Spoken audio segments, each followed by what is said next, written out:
B필러 쪽에 공조기가 없다 보니까 지금 무릎만 굉장히 차가워요. 오늘 날씨가 되게 덥거든요. 날씨가 이렇게 더운데도 불구하고 이 뭔가 시원한 공기가 이렇게 앞쪽으로 나오는 이렇게 도는 느낌이 아니라 가운데서만 엄청나게 차가운 공기가 나오고 이쪽 왼쪽 다리는 너무 뜨겁고 날씨는 좋고 넓고 여유롭고, 그리고 뒷좌석이 완전히 다 폴딩이 돼가지고 폴딩을 한 상태에서 가면서 갈까 생각을 했다가 그건 그래도 아무래도 이제 운전하시는 분에 대한 예의가 아닌 것 같아서 되게 웃기게 뒷좌석의 승차감이 너무 좋았거든요. 앞좌석으로 넘어오니까 이상하다? 원래 뒷좌석이 앞좌석보다 승차감이 더 안 좋거든요. 근데 아틀라스는 뒷좌석이 더 편하네요. 이게 의전 차량이네.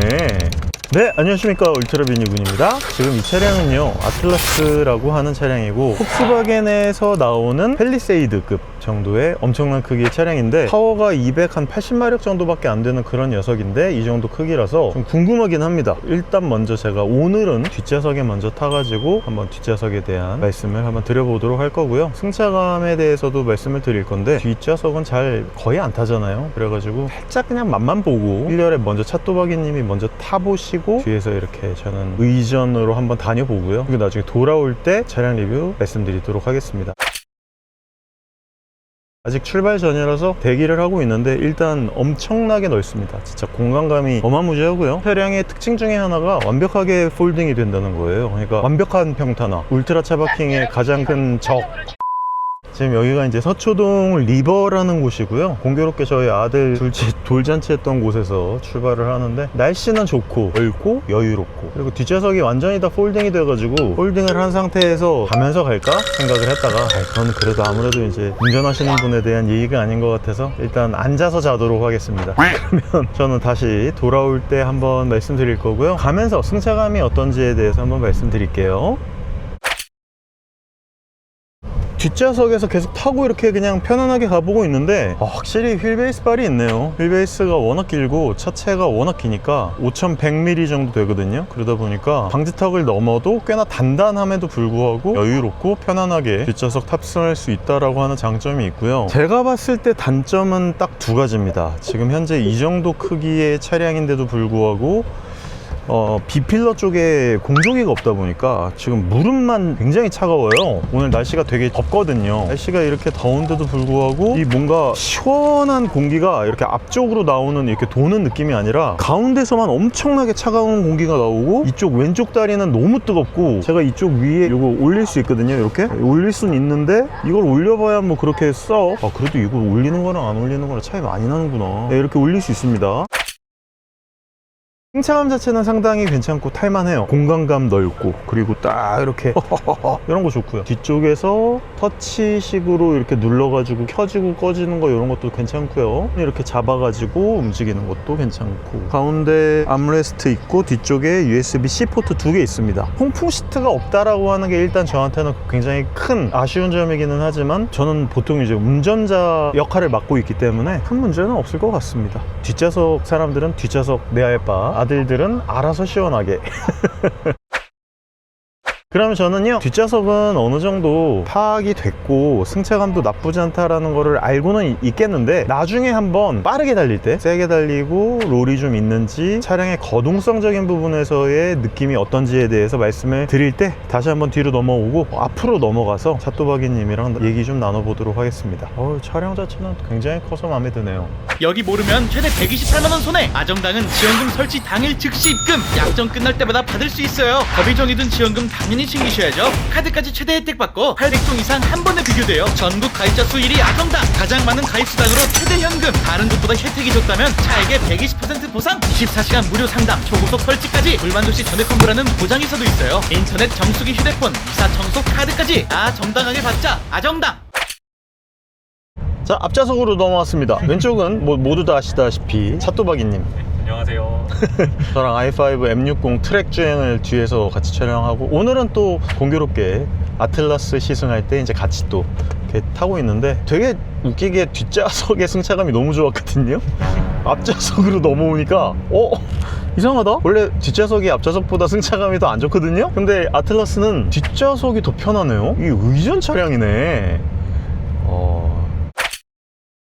생각보다 이제 바닥에서 올라오는 로드 노이즈나 노면에서 구르는 그 구름 저항의 느낌이 꽤나 나죠. 네, 너무 많이 나요. 되게 많이 나요. 그래서 생각보다 좀 으드드드드 하는 그 느낌이 많이 나서 제가 봤을 때는 타이어가 편평비가 조금 얇은 걸로 알고 있어요. 이 정도 크기 치고는 45 아니면 50 정도의 편평비를 갖고 있으면 괜찮을 텐데 얘가 40인가? 그럴 겁니다. 21인치 휠 타이어를 끼우기에는 아마 제 생각에는 쉽지 않은 녀석이지 않을까. 뭐 전체적으로 느낌 자체는 괜찮고 제가 달리면서 이제 주행 질감 같은 거에 대해서는 나중에 말씀을 드릴 텐데 일단 바닥에서 올라오는 노면 소음과 노면 진동, 구름 저항의 느낌이 확실하게 느껴지는 그런 차량입니다. 최근에 제가 이제 팰리세이드 차량이나 혹은 아이오닉 9급 정도의 차량을 탔을 때의 그런 약간 부드럽게 나가는 그런 느낌보다는 뭔가 바닥에서 올려주는 정보, 지금 엄청 우두두두두두 진짜 정보량이 많아요. 이것에 대해서 만약에 불편함을 느끼신다면 불편하실 분들도 계시겠다라는 생각이고요. 저도 스포츠 주행을 좋아하는 편인데도 불구하고 이 정도의 정보량이 올라오면 이제는 피로감이 있더라고요.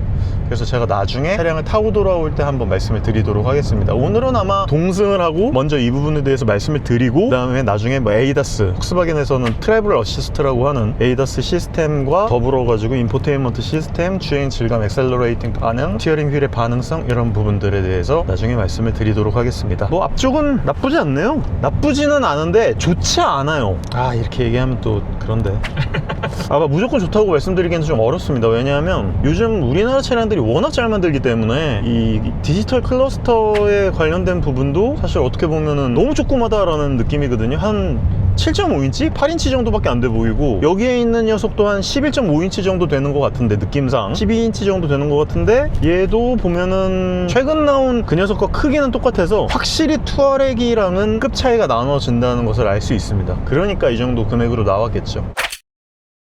엑셀러레이팅 반응은 어떠세요? 조속 구간에서는 터보렉이 크게 느껴지죠. 아, TFSI인데도 불구하고 있네. 나도 지금 방금 뭐지? RPM은 올라가는데 안 나가는데? 조속에서는 느껴지지 않아요. 여러분들 터보렉을 한번 경험해 보시기 바랍니다. 제가 엑셀러레이터를 밟을 거예요. 하나 둘 셋. 예, 느꼈죠? 그리고 연비가 지금 이 정도 크기의 성인 2명이 탔는데도 한 12km 정도는 나오고 있거든요. 모르겠습니다. 달려봐야 더 알겠지만 1000cc의 이 정도 크기를 사실 끌고 가면은 보통 8, 9km 나오는데 연비 자체가 나쁘지는 않네요. 그리고 또 있어요. 얘가 마일드 하이브리드 시스템이 없어요. 그러니까 요즘은 아무리 2000cc가 들어갔다고 하더라도 초반에 이제 엑셀러레이터를 밟았을 때 가장 이제 후반 구간에서 토크와 이제 RPM이 높기 때문에 그때 연비를 다 잡아먹는데 그걸 보통은 이제 48V 마일드 하이브리드가 많이 상쇄시켜 주거든요. 그런 부분들이 지금 없다 보니까 아무래도 연비 부분에서 그런 내용이 좀 많이 손해를 볼 거예요. 그래도 나쁘지는 않네요. 아직까지는 할만은 하다. 이게 어디서 상쇄가 되냐, 차량의 크기가 진짜 크거든요. 진짜 팰리세이드보다 조금 더 크단 말이에요. 그런데도 불구하고 가격이 7,000 언더로 나왔어. 그리고 폭스바겐은 제가 생각했을 때 최소 1,000만원 할인? 1,500만원 할인은 들어갈 것 같은데? 그래서 가격 대비 성능비로 봤을 때는 나쁘지는 않겠다라는 생각입니다. 하지만 최신 편의 장비나 최신 하이브리드 시스템, 특히나 요즘 이제 팰리세이드 같은 경우에는 2.5 터보 하이브리드 시스템이 장착이 됐기 때문에 안정성이나 정비성, 내구성에 대한 부분은 좀 검증을 받아봐야 되는 기간이 절대적으로 필요하기는 하겠지만 그거에 대비해가지고는 차량 자체의 어떤 공간감이나 가격 대비의 가족 차량으로서의 쓰임새에 대한 그런 가성비라고 해야 될까요? 그런 부분은 괜찮다고 개인적으로 생각합니다. 일단 공간감이 워낙 크니까 나중에 조금 있다가 차를 타면서 또 더 말씀을 드리도록 하겠습니다. 오늘은 또 우리 찻도박이님께서 열심히 운전을 또 해주시고 계셔가지고 갈 때는 저거 자고 돌아올 때 열심히 제가 운전을 하도록 하겠습니다. 남자들이 탔어도 어깨가 이렇게 안 부딪히는 게 좀. 전혀. 네. 굉장히 넓어요. 저기 멀리 계세요. 이게 광각이라서 그런 것도 있는데 암레스트가 넓은 거. 그런 것도 있고요. 암레스트가 거의 시에라 드날리급이나 타오급이에요. 정말 높다. 그런데 속도가 붙으니까 좀 더 낫네. 그러니까요, 폭스바겐 차가 옛날부터 보면은 고속 안정성 영역이 좀 더 잘 편안하게 세팅을 해놓은 것 같아요. 얘네들이 아무래도 아우토반의 나라라서 그런 것 같아요. 아우디도 좀 그러거든요. 근데 아우디는 이제 전 구간 영역에서 좀 부드러운데 고속 주행성이 또 거의 완벽에 가깝고, 폭스바겐은 확실히 초반도 아니고 한 지금 60km에서 80km 사이에서 들어오는 바닥에서의 정보량이 와 상당히 많습니다. 전 힘드네요 이거.